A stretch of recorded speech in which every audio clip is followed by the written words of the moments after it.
नमस्कार दोस्तों, आपका एक बार फिर से स्वागत है हमारे चैनल आध्यात्मिक ज्ञान सुख में। आज हम आपको शिव महापुराण के संक्षिप्त विवरण और शिव महापुराण से लिए गए कर्ज से लेकर रोग मुक्ति के ऐसे 6 रामबाण अचूक उपाय के बारे में बताने वाले हैं, जिन्हें सुनकर अपने जीवन में नित्य पालन कर एक कर्ज मुक्त, रोग मुक्त और धनहीन मुक्त जीवन जी सकते हैं।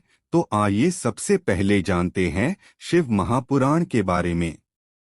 शिव महापुराण सभी पुराणों में सर्वाधिक महत्वपूर्ण व सबसे ज्यादा पढ़ी जाने वाली पुराणों में से एक है। भगवान शिव के विविध रूपों, अवतारों, ज्योतिर्लिंगों, भक्तों और भक्ति का विशद वर्णन किया गया है।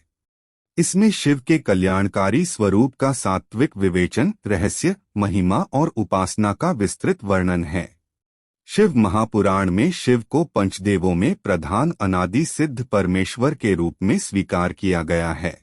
शिव महिमा, लीला कथाओं के अतिरिक्त इसमें पूजा पद्धति, अनेक ज्ञानप्रद आख्यान और शिक्षाप्रद कथाओं का सुंदर संयोजन है।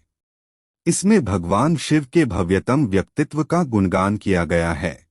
शिव जो स्वयंभू हैं, शाश्वत हैं, सर्वोच्च सत्ता है, विश्व चेतना है और ब्रह्मांडीय अस्तित्व के आधार हैं। शिव पुराण का संबंध शैव मत से है। इस पुराण में प्रमुख रूप से शिव भक्ति और शिव महिमा का प्रचार प्रसार किया गया है। प्रायः सभी पुराणों में शिव को त्याग, तपस्या, वात्सल्य तथा करुणा की मूर्ति बताया गया है। कहा गया है कि शिव सहज ही प्रसन्न हो जाने वाले एवं मनोवांछित फल देने वाले हैं। किंतु शिव पुराण में शिव के जीवन चरित्र पर प्रकाश डालते हुए उनके रहन-सहन, विवाह और उनके पुत्रों की उत्पत्ति के विषय में विशेष रूप से बताया गया है। कथा एवं विस्तार। इस पुराण में 24,000 श्लोक है तथा इसके क्रमश 6 खंड है।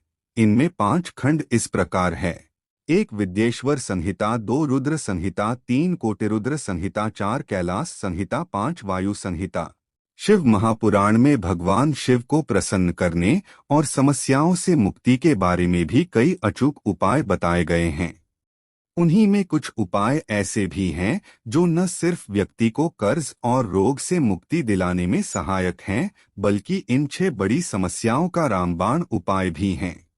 पहला उपाय है, इस उपाय से दूर होती है कर्ज की समस्या। शिव पुराण के अनुसार धन संबंधित समस्या से मुक्ति के लिए हर रोज शिवलिंग पर जल में अक्षत यानी चावल मिलाकर अर्पित करें। सोमवार के दिन शिवजी पर एक वस्त्र चढ़ाकर उसके ऊपर अक्षत रखकर समर्पित करने से लक्ष्मी की प्राप्ति होती है और अच्छे मार्ग से धन संग्रहित होता है। साथ ही इस उपाय से कर्ज की समस्या से भी मुक्ति मिलती है। दूसरा उपाय है, इस उपाय से जीवन की सभी अड़चनें होती हैं दूर। हर रोज जल में काले तिल मिलाकर शिवलिंग का अभिषेक करने से सभी पाप नष्ट होते हैं और जीवन की सभी अड़चनें दूर होती हैं। साथ ही यह उपाय अशुभता को कम करके शुभता की ओर ले जाते हैं, जिससे जीवन में सभी तरह के आनंदों की प्राप्ति होती है।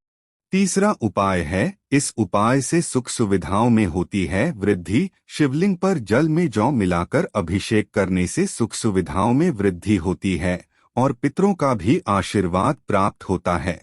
शिव पुराण के कथन में मिलता है कि गेहूं से बने पकवान से शंकर जी को भोग लगाना उत्तम माना गया है।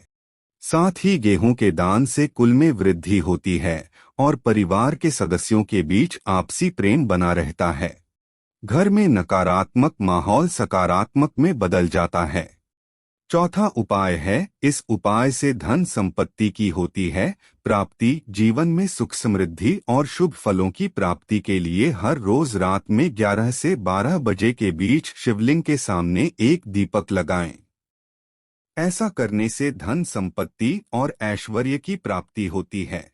इस उपाय के पीछे एक कथा भी है, जिसमें एक व्यक्ति रात के समय शिव मंदिर से अंधकार दूर करने के लिए अपनी कमीज जला देता है, जिससे प्रसन्न होकर उस व्यक्ति को अगले जन्म में शिव कुबेर देव का पद दे देते हैं।